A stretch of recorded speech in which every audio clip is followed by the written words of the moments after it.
এই ঠান্ডার দিনে গরম গরম এক বাটি ধোয়া ওঠা থাই স্যুপ কার না পছন্দ।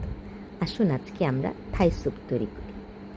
থাই স্যুপের জন্য প্রথমে নিয়ে নিলাম থাই পাতা এবং থাই পাতার গোড়া, সাথে দিয়ে দিলাম থাই আদা এবং চিকেন স্টক বা চিকেন কিউব যেটাকে বলে। এখন ব্যবহার করছি দুটো ডিমের কুসুম, ডিমের সাদা নয়, ডিমের কুসুম ব্যবহার করছি।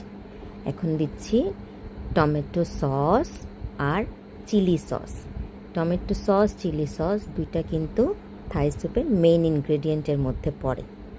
এখন দিব 2 চামচ চিনি আর 1 চামচ লবণ। লবণ চিনি আপনারা আপনাদের টেস্ট বাড অনুযায়ী ব্যবহার করবেন। এখন একটা হুইস্ক দিয়ে এগুলোকে ভালো মতো নেড়ে নিব।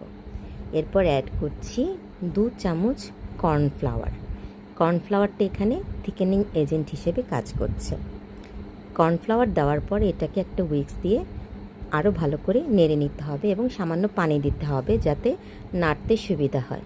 এটাকে ভালো মতো মিক্স না করলে পরবর্তীতে যখন থাই স্যুপটা তৈরি করা হবে তখন এটাতে লাম্পস হয়ে যাবে। এবার আমি এখানে ব্যবহার করব মোটামুটি 4 কাপ পানি। এখন আমি চুলাটাকে ধরিয়ে দিলাম। এতক্ষণ কিন্তু চুলাটা ধরানো ছিল না। এবার আস্তে আস্তে নেড়ে নেড়ে এটাকে পুরোপুরি ঘন করে আনতে হবে এবং বলক তুলতে হবে। এখন এর মধ্যে দিয়ে দিচ্ছি আমাদের কুচি করে রাখা চিকেন, কুচি করে রাখা চিংড়ি মাছ এবং মাশরুম।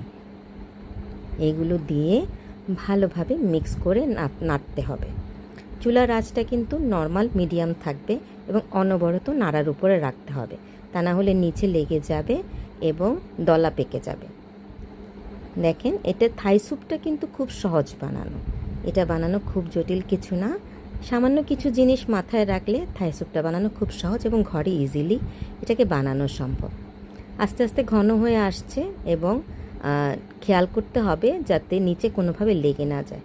যখন বলক আসার সময় হবে সেই মুহূর্তে চুলাটা একটু কমিয়ে দিতে হবে যাতে বেশি করে বলক এসে এটা উপরে হয়ে পড়ে না যায়। এখন এই মুহূর্তে বেশি করে নাড়তে হবে যাতে এটা উতলিয়ে পড়ে না যায়। এজন্য দেখা যাচ্ছে এটা বলক চলে এসেছে। এখন আমি ব্যবহার করব 1 চামচ সিরকা। সিরকাটা টক মিষ্টি ফ্লেভারটা নিয়ে আসবে এবং এটা স্বাদের ব্যালেন্সটা ঠিক রাখবে। আমাদের থাই স্যুপ হয়ে গিয়েছে। চুলাটা এবার অফ করে দিব। দেখেছেন কত সহজে থাই স্যুপ বানানো যায়। এটা আপনারা বাসায় ট্রাই করবেন। এবার একটা পরিবেশন পাত্রে বেড়ে নিচ্ছি আমরা। কি সুন্দর কালার এসেছে দেখেন।